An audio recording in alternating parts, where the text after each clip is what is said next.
తిరుపతి జిల్లా మాంబంటు సెజ్లో వివాదం చోటు చేసుకుంది. అటవీ భూముల నుంచి గ్రావెల్ ఎత్తి ఏపీఐఏసీ భూముల్లోని సబ్స్టేషన్ నిర్మాణానికి తోలుతున్నారని ప్రభుత్వానికి సంబంధించిన భూములు, అందులో అటవీ శాఖకు సంబంధించిన భూముల్లో గ్రావెల్ తీసి ప్రైవేట్ వ్యక్తులు తరలించడం వివాదాస్పదంగా మారింది. అటవీ శాఖ అధికారులపై పలు విమర్శలు గురిపిస్తున్నారు స్థానికులు. అటవీ శాఖ అధికారులు ఈ విషయంలో ఉదాసీనంగా వ్యవహరించడంపై ఆందోళనలు వ్యక్తమవుతున్నాయి. అదేవిధంగా విమర్శలు కూడా వ్యక్తం చేస్తున్నారు. పలువురు అధికారులతో సంబంధాలు ఉన్నాయని, అనేక మంది అవినీతికి పాల్పడుతున్నారని, లక్షలాది రూపాయలు చేసే గ్రావెల్ తరలి వెళుతుందని స్థానికులు ఆవేదన చెందుతున్నారు.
కోరేది ఏంటంటే ఇక్కడ నుంచి మట్టి అనేది ఇక్కడ నుంచి అనేది లోపలికి అనేది జరగడం కుదరదు. ఎందుకంటే వాళ్ళు నేను చెప్పేది ఏంటంటే రూల్స్ ప్రకారం ఎలాగ తీసుకురాగలుగుతారు మట్టి అలాగ తీసుకొని ట్యాక్స్ అనేది గవర్నమెంట్ కట్టి తీసుకొచ్చుకోమని చెప్పండి.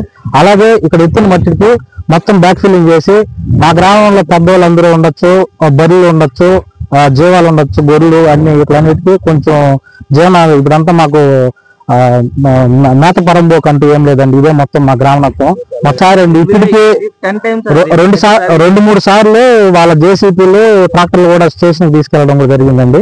ఆపాము, ఖచ్చితంగా దీన్ని మేము ఆపి ఖండించాం కాబట్టి అంత దూరం కూడా పోయి ఉండదు. కూడా ఒకసారి ఎంక్వైరీ చేయండి, మీరు కూడా తెలుస్తుంది. ఖచ్చితంగా మేము ఇంతకు ముందు 2-3 సార్లే కాదు 10 సార్లు అయినా కూడా కంప్లైంట్ చేస్తున్నాము, ఆపున్నాము, మేము ఖండించున్నాము. కాకపోతే మా మీద కొన్ని ప్రభావాల వల్ల మేమేం చేయలేక సైలెంట్ అవ్వాల్సి వస్తుంది. ఇంకా కూడా చేయకపోతే బాగుండదని చెప్పి ఇంత లోతైన గుంటల వల్ల ఇబ్బందులు పడతామని చెప్పి ఈ రోజు ఈ నిర్ణయం తీసుకోవాల్సి వచ్చింది. దీన్ని మీరైనా కూడా ఏదైనా ప్రభుత్వం దృష్టికి వెళ్ళినా కావచ్చు దీని అంతటితో ఖండించి శాశ్వతమైన అంటే పరిష్కారం కుదిరించే వరకు మేము కూడా పోరాడతాం. ఎంతవరకు చేయగలుగుతాం అంతవరకు చేస్తాము. మీరు కూడా దీన్ని సహకారం చేయాలని కోరుకుంటున్నాము.